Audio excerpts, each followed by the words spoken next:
Hey guys, what is up? It is the Fast Break Report here, bringing you guys another different type of video, another trade video. The trade deadline just ended 7 minutes ago.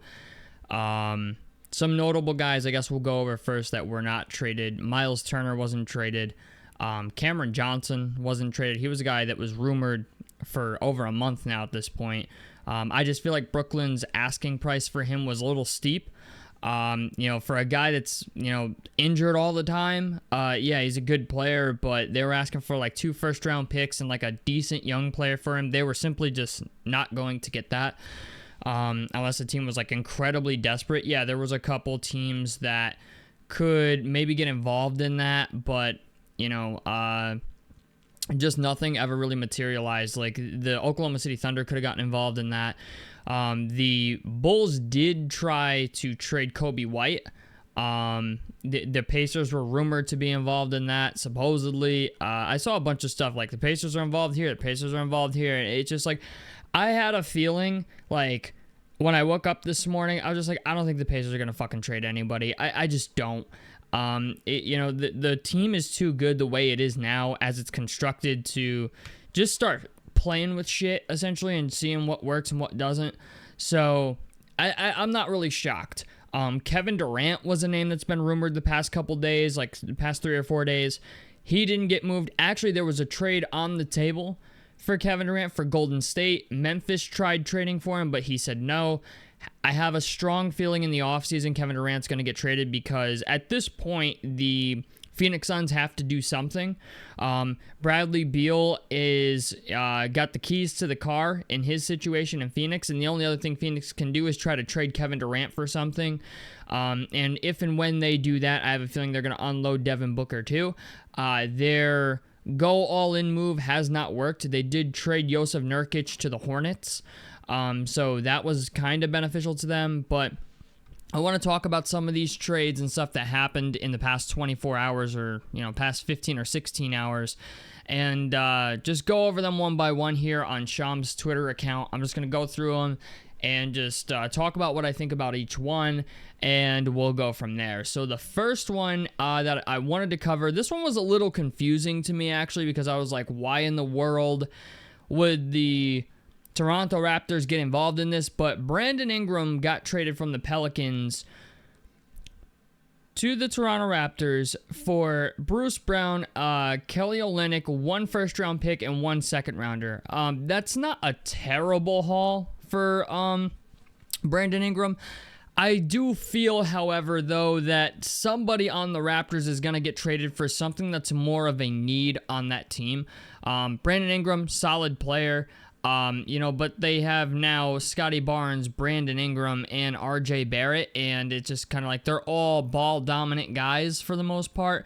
I understand having 2 of them. Having 3 is just, I don't know, kind of bonkers, if I'm being honest.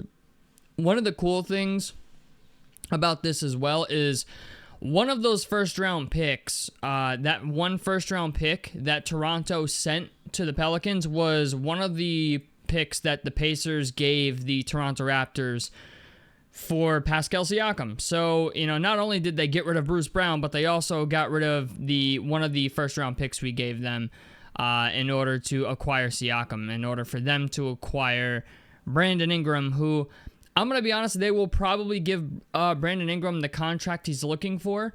I don't know if there's going to be like a sign and trade thing going on in the offseason with Brandon Ingram, or I don't think they plan to trade RJ Barrett. RJ Barrett's been pretty good, and I don't think they plan on trading Scotty Barnes either. I just have a feeling they're going to try to sign Brandon Ingram to like the contract that he wants or something in the ballpark of that, and then try to trade Brandon Ingram for something a little more meaningful to their team. Maybe, I don't know, a better center, or I have no idea why they even did this trade, if I'm being honest with you. I just don't. Just because they probably could have just left this alone and let Brandon Ingram enter free agency and then made a run at him in free agency. So I don't understand this. I don't understand this trade. It's not like Toronto is doing anything major anyway. Like, they're a team, like, to me, this team, like, this trade just doesn't make sense for Toronto because they're one of the worst teams in the East at the current point in time. Yeah, they're 16-35. They're 13th in the East. They're not going to make the playoffs. They are not even a play-in team. So I don't understand why they did this trade unless it's like they aren't confident in their abilities to be able to make a run at Cooper Flag or something like that. I'm not sure. I'm not really sure why they did this. It's a move they decided to make. So we'll have to see what this results in. I'm not going to lie. It'll be pretty cool to see RJ Barrett, Scotty Barnes, and Brandon Ingram out there, but is this going to impact winning for them? I'm not so sure. Like, this, once you start getting into the three stars category, even two, if you have 2 stars that pretty much play almost exactly the same position or play, exactly the same way, it becomes very hard for you chemistry-wise, right? It becomes very hard for your team to be successful because you have 2 guys that essentially need the ball in their hands at all times. Well, now the Toronto Raptors have 3 of those guys. So I'm not sure. I'm not sure what the strategy is here behind this, but they got Brandon Ingram. So, and they got him for, I wouldn't say a cheap price, but, they didn't exactly, it wasn't a cheap price, but they also didn't pay, they didn't overpay for him either. You know what I'm saying? So that's the first trade. The next trade, This trade is a very, very good trade for the Lakers, so long as Mark Williams stays healthy. The Lakers traded Dalton Knecht, Cam Reddish, and the first round pick they should have sent the fucking Mavericks for Luka Doncic. The 2031 unprotected first round pick and a 2030 pick swap to Charlotte for center Mark Williams. Now, understand, okay? I've been on record on the channel before saying that Mark Williams is a fucking amazing center. His on-off numbers a couple years ago when he was a rookie in his second year were night and day for the Charlotte Hornets. When this man played, okay, they were such a better team defensively. Like, an argument could have been made that, like, in his second year, Mark Williams should have been, like, in the conversation for Defensive Player of the Year, the way that his presence, like, altered teams playing offense against the Hornets. Like, his length, his ability to switch, he's nimble, right? Kind of an underrated passer even. Mark Williams is a solid big. The problem is he's been kind of injury prone a little bit. I know my boy Matt's going to be pissed that Dalton Knecht got traded, but because he likes Dalton Knecht a lot, but apparently so do the Charlotte Hornets, because Charlotte Hornets really wanted Dalton Knecht. Cam Reddish going to the Charlotte Hornets is not really big news. He's a guy that will probably just get, he's not better than Dalton Knecht. So Cam Reddish is a guy that's just going there for salary filler. And if you're the Hornets, okay, if you're the Hornets, getting Dalton Knecht and that 2031 unprotected first round pick I think is a big deal. I don't know if it's as big of a deal as it was before, because that 2031 first round pick was really all about LeBron retiring. And now that they have Luka Doncic, that pick, I feel like, lost a significant amount of its value.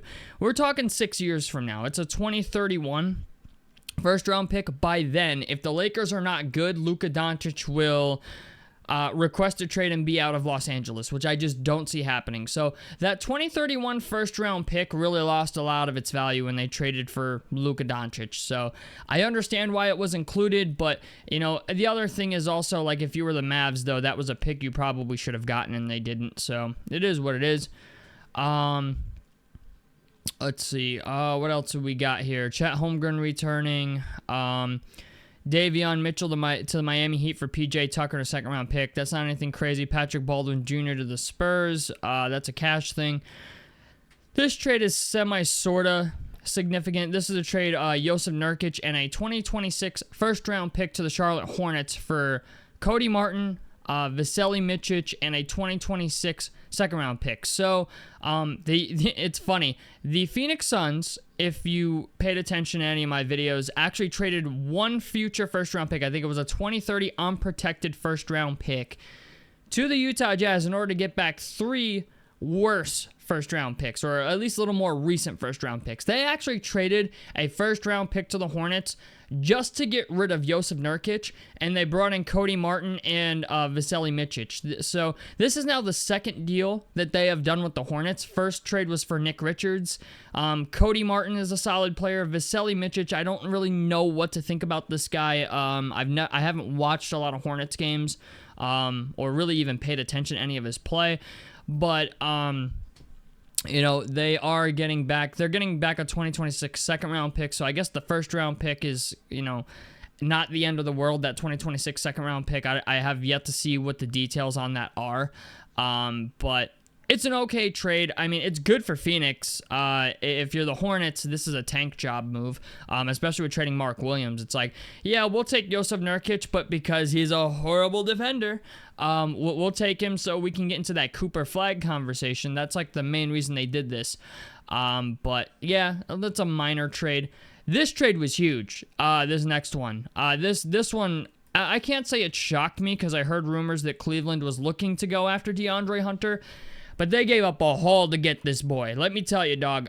So the Atlanta Hawks traded DeAndre Hunter, who has been playing out of his mind this year for the Atlanta Hawks. I'm very shocked they traded him because for a long time, DeAndre Hunter had this thing about him where people weren't really sure how good he was going to be. And this year, he's just been playing a whole lot better. I mean, if I look at this dude's stats, Atlanta's the 9th seed. And we go to DeAndre Hunter. Where is it? DeAndre Hunter, right here. He's shooting 39% from three this year, 46% from the field, on 19 points per game, 4 rebounds, and about 1.5 assists.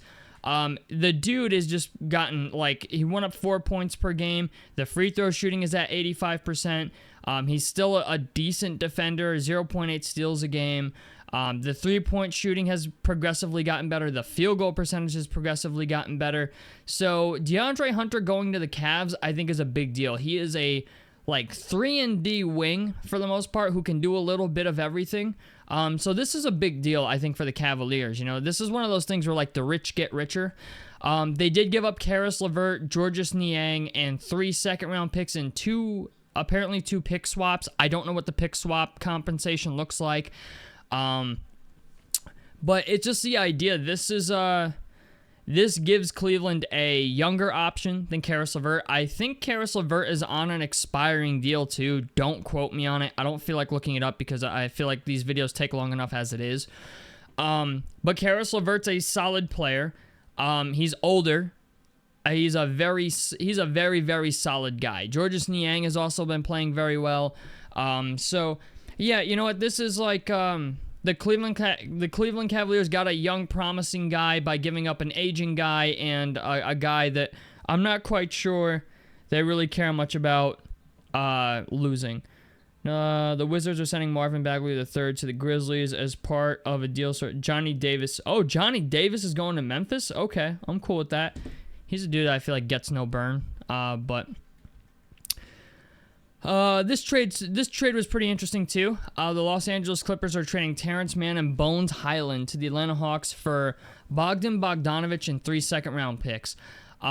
This is good for the Clippers. They get some more three-point shooting. Bones Highland has been a non-factor in the NBA since he left Denver. Terrence Mann is a solid young player. This is a great move for the Hawks, especially considering you just traded DeAndre Hunter. So I don't really know what I think too much about this trade. I don't know what Terrence Mann has been doing this year. I feel like I haven't seen any ESPN highlights on him, but he's still a solid young player. Excuse me. So, I actually think this is an okay trade. I think Bogdan Bogdanovic's contract is kind of garbed, though, for what he provides. He's injured a lot. I don't know how he's been doing this year, but I do know for a while he was injured.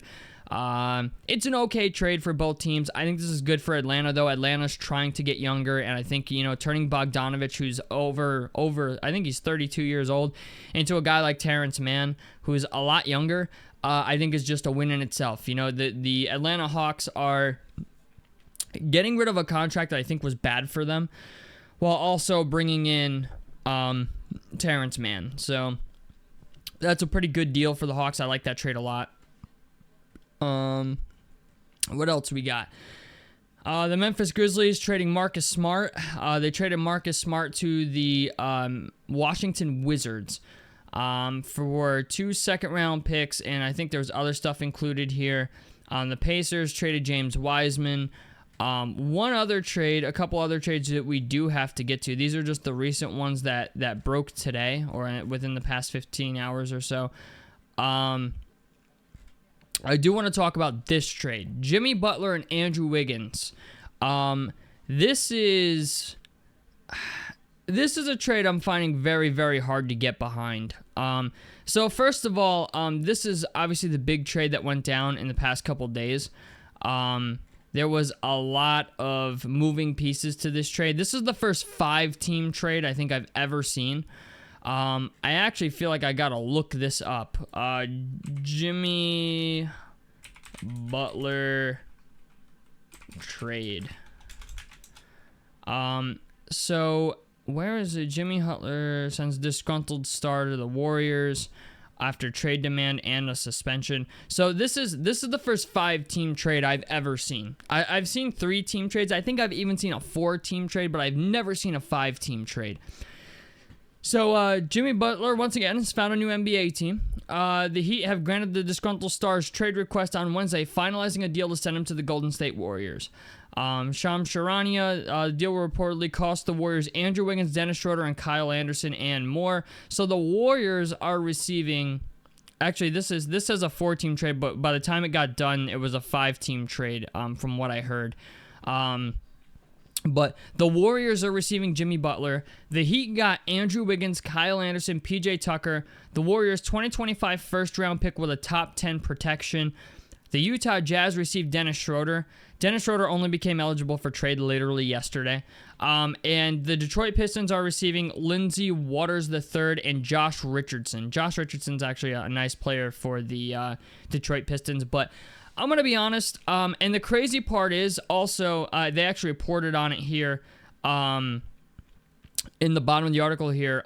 2 minutes after breaking the news of the trade, Sharani reported Butler has agreed to a 2-year, $121 million extension to stay with Golden State through the 2026-2027 season. All right, so I have a lot of thoughts about this particular trade.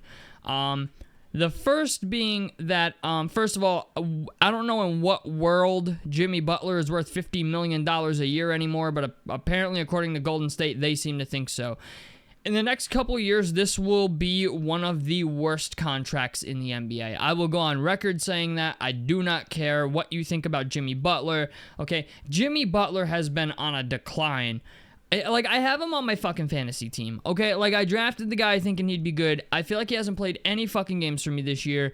There's the suspension. His stats have been down pretty much for the most part across the board. Jimmy Butler is officially on the decline, okay? Regardless of what you think, I know people get stuck in the idea of names. Oh, this is a big name. This player's a big name. Yeah, but the problem is at some point in time, once players start getting north of that 34 years old mark, okay, their ability starts to go downhill. Unless you're a guy like LeBron James, okay? But the fact of the matter is, even Kobe, okay, once he started reaching 40, was not the same player anymore. Yeah, actually, an argument can be made that, after 35, Kobe wasn't the same player he was anymore. But it's just the idea. Jimmy Butler in the next couple years will be, I'm going to call it, a 15-point per game scorer, maybe 16. He's averaging, I think 17 a game right now with the Heat. I just don't see how this gets better over time. I just don't. I understand you wanted to put another player, a third star or whatever, next to Stephen Curry, and I get that.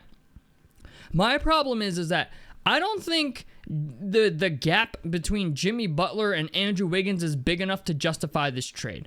That's my problem. I think Andrew Wiggins is going to go to Miami and play very, very good ball. I think it's a good place for him. I don't know why. I just like the idea of Andrew Wiggins in a Miami Heat jersey. I just like it. Kyle Anderson is a solid bench piece.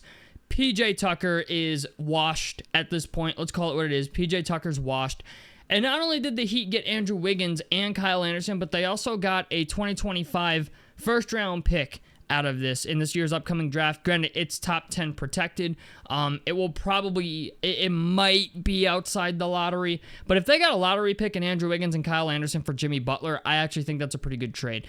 Yeah, Jimmy Butler is better in the playoffs, but the thing is, like, how much better remains to be seen because he is aging. The Utah Jazz received Dennis Schroeder. That's not anything crazy to call home about, but this was easily like the trade of the day yesterday. And you know what? I'm just gonna be honest. It was pretty interesting to watch this pan out because Pat Riley played hardball. Okay, Pat Riley played hardball here with Jimmy Butler, and it was pretty crazy because Jimmy Butler said that if he was traded to Golden State, he would not sign an extension. And Pat Riley kind of called his bluff. Okay, Pat Riley is a bad man. He's not a guy you want to fuck with. Like I said it time and time again, like Pat Riley dared LeBron James, of all people, to decline his player option, okay? Like Jimmy Butler is not more special than LeBron James. Sorry. Like as soon as I saw all this bullshit going on, I was like, yeah, you know what? Jimmy Butler's probably going to lose this motherfucker. And on top of it, Jimmy Butler is at a point in his career, man, where like this dude changes teams like every 2 to 3 years. All right?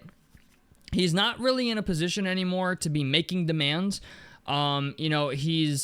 He tends to not act like an adult about things sometimes. So the idea that, Pat Riley got what he got for Jimmy Butler is actually pretty appalling to me. I'm like, wow. Like, to me, this seems like a total fleece by the Miami Heat to the Golden State Warriors. They're like, even with Jimmy Butler on the Golden State Warriors, they're not a championship team anymore. They're just not. Okay, yeah, you could add Jimmy Butler into that. Maybe they get back into the play-in. But this is a team that, like, I'm sorry, doesn't have any, like, it's a car with no air in the fucking tires anymore. You know what I'm saying? Steph Curry's averaging 22 points a game, which is a far cry from the 25, 26 points per game that man averaged a couple years ago, right? Steph Curry is no longer like a bona fide MVP candidate anymore. Same thing with LeBron. Like, yeah, LeBron's a great player, but even with Anthony Davis for the past couple years, the Lakers haven't been anything super special. They haven't been anything to call home about. You know what I'm saying? Like, I get it. I get why people are looking at this and their instant reaction is, oh, yeah, we're back. You know what I'm saying? Like, I get that, but at the same time, like, bro, you really gotta look at some of these fucking numbers. You know what I'm saying? Like, even Steph Curry, Steph Curry's a guy who's still a damn good player, okay? But the thing is, the Golden State Warriors are 25-25, and, if we go to Steph Curry, right? He's shooting 43% from the field, 39% from three, which is the second lowest of his career. He's shooting 94% from the free throw line. I mean, look at his numbers. I mean, it's been 32 a game, 25, 29, 26, 22. Okay, this year has been a significant drop-off for Stephen Curry. He's played 41 games. Last year he played 74, played very, very well last year. This year has not been the same. It has just not been the case. This is the second lowest he's ever shot in his career outside of this 1 year he played 5 games. But Steph Curry is just, he's getting there, man. Like, that's what I'm telling. Like, he's 36. Steph Curry is 36, and I feel like people look at him and go, like, think he's still in his early 30s. And I understand that because he's the baby-faced assassin. That's what people called him for a long time.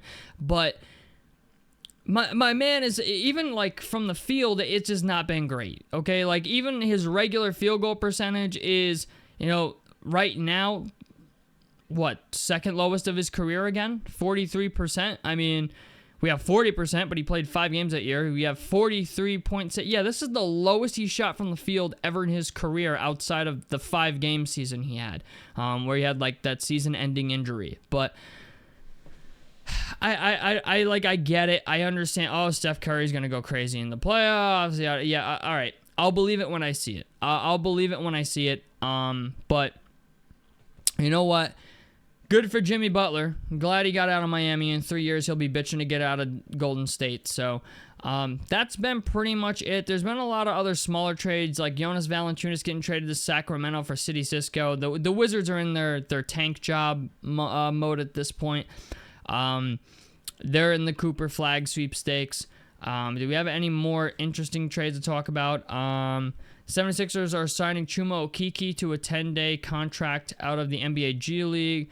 The Wizards are sending Marvin Bagley to the Grizzlies as a part of the Marcus Smart deal. So, a lot of good trades. The Clippers trading Kevin Porter Jr. to Milwaukee for MarJon Beauchamp is actually very interesting too, because Kevin Porter Jr., regardless of all the off-the-court shit that this guy, because I think he's a piece of shit human being, but he's a pretty damn good basketball player when he plays. So the Kevin Porter Jr. shit, I don't know. This dude feels like he gets shopped around the NBA a lot, and I have a feeling it has something to do with attitude problems. Also, it's the idea, I've seen rumors that the Phoenix Suns locker room is in shambles right now. It's a super toxic locker room from what I've been hearing. Somebody else, I saw a tweet about that too from a reputable ESPN source. But anyway, that's it. That's my coverage on the trade deadline for you. Today was, a little kind of lively, a little bit, you know what I'm saying? A lot of guys didn't get traded that I expected to get traded. I didn't expect Kevin Durant to really become available like in the last 3 days, but he did. And he didn't want to return to Golden State. He made that apparent last night. And the Grizzlies tried to trade for him, didn't want to go to the Grizzlies. So, I don't know, man. The Zach LaVine trade was pretty crazy. But yeah, this is, like, just to wrap it all up, this was probably the craziest trade deadline I've ever seen. I've been watching the NBA for a long time.